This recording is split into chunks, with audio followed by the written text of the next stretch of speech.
Hey, this is John Carlos, here with a look at the third figure in the Game of Thrones A Legacy collection by Funko, the Hound. Now, when Funko said these figures are going to be similar in size and articulation to the Star Wars Black series, they weren't kidding, because the packaging is also very similar to the packaging of the Star Wars Black series. First off, let's talk articulation. He's got basic, like, hinged and swivel legs. He's got double knee joints.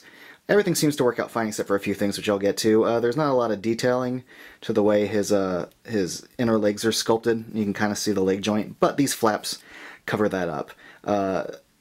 You've got pretty strong articulation considering the armor. That might be a limitation, but it is like a soft rubber up here. So the shoulders have good articulation. When you get the figure, you will have to kind of swing the elbow armor around to get it to line up with the elbow joint, but it only took me a few seconds to kind of get these two into place. However, I will tell you that my right elbow joint is really stiff, like it won't move at all stiff, but at least the left moves pretty good, and it moves well with the armor. Wrists swivel, and there is no torso cut for this one, but there is the mid-thigh cut, like all the other ones. Some of the figures in the series have a torso cut, some of them don't. And this one is double jointed at the head and neck, but the hair does limit just how far forward you can get the head to go. Now, as far as the sculpting on all this goes, I'm really happy with what I'm seeing. The chainmail especially is probably my favorite detail within the sculpting here. Mixed with the paint, I think they did a great job with the armor.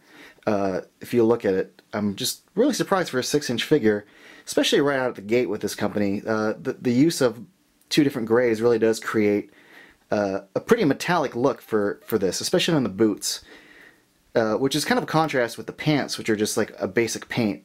Like I'm very aware that I'm looking at a toy here, and then very impressed that it looks like metal down here. So good job on the armor work. Now some of the paint, you know, can get a little lacking right here in the chest, but for the most part the paint's really good too.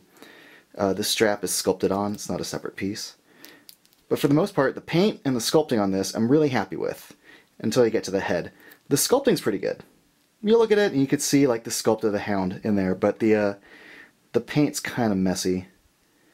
Like he was just like a regular guy who just stuck his face in a bunch of poop. Instead of a beard, it looks like chocolate or something. But I think they did a pretty good job with the eyes. And I think the sculpt and paint on the hair is really good. This is where I'm really kind of happy with the figure. So yeah, and here's a look at his sword on the back, which is attached to the figure. Next we'll take a look at the other accessories.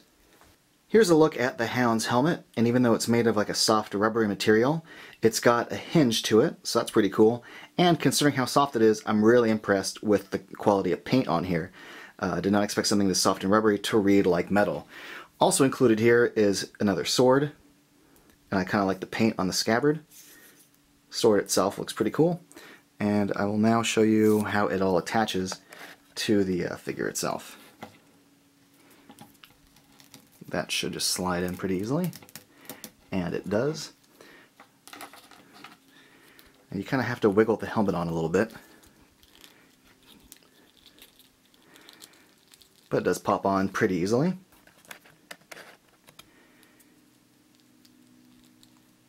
Here it is up. Here it is down. And for soft material, it does have a decent hinge to it. I'm surprised. I thought I'd have to fight with it a little more, but it does look really cool.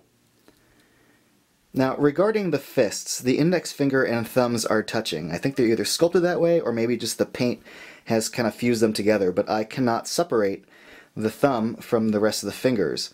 Luckily, the sword that's on his back has a small tip at the end, so it slides right into the hand, but the other sword has a really big knob at the end, and I cannot get that knob to slide through either fist, so that's kind of a bummer. Otherwise though, I'm really happy with how this figure turned out, especially the helmet. I think this figure just looks really badass, and I think if you're a fan of the Hound, you're probably pretty happy with this figure. He does stand a little bit taller than all the other figures, as he should, so he does make kind of an imposing plastic presence, and he's a very welcome addition to my collection. Thanks for watching.